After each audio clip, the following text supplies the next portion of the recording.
ang isang ginang at kanyang 2 taong gulang na anak nang tangayin sa pagguho ng lupa at bato sa gitna ng pananalasa ng bagyong Lando sa Benguet. At live po mula sa lungsod ng Baguio, nakatutok si Katrina Son. Katrina? Vicky, patuloy nga ang search and retrieval operation ng mga otoridad ng Tuba Benguet para hanapin ang nawawalang biktima ng landslide sa Camp 4 sa Cannon Road. Hindi may paliwanag ang nararamdaman ni June Panganiban matapos masawi ang asawa at anak sa landslide sa Camp 4 Cannon Road.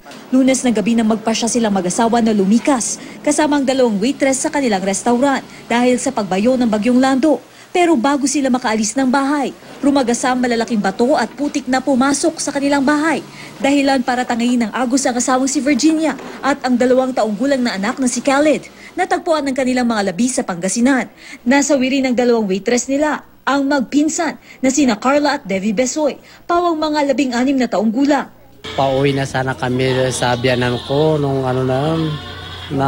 naano ko na yung anak ko. Wala na, di ko na alam nung nangyari. Di ko lang alam kung paano ako nakaligtas. Hindi ko alam kung bakit yung panahon na yun hindi ako nirinig ng anak ko. Kaya sabi ko, hindi ako nagkulang sa'yo ng paalala na lumikas kayo doon. Magkakatabing araw yung mga bahay at mga kainan dito nga sa lugar na ito sa Cannon Road. Pero dahil nga sa tuloy-tuloy na pagulan na dala ng bagyong Lando ay nasira ang lahat ng yan dahil natabunan ito ng mga putik, tubig at bato. Si Mang Ferdy Milo naman, walang naisalbang gamit. Sapat na raw naligtas siya at ang kanyang pamilya.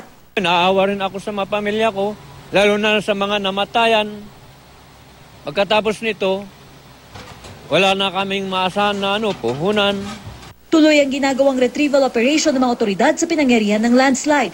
Hindi pa rin kasi nahanap ang katawan ni Devi. Tinitingnan po natin kung possible na nandito po. Kaya kakandak po tayo ng search and retrieval.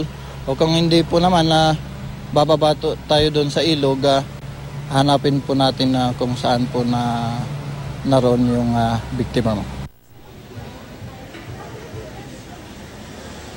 Vicky, bukas naman daw nga ng umaga ay itutuloy nga ng mga otoridad ang kanilang isinasagawang search and retrieval operation. Diyan naman daw sa may Bued River, pababangan ng La Union hanggang sa Pangasinan dahil baka inanod na nga raw ang biktima. Vicky? Maraming salamat sa iyo, Katrina Son.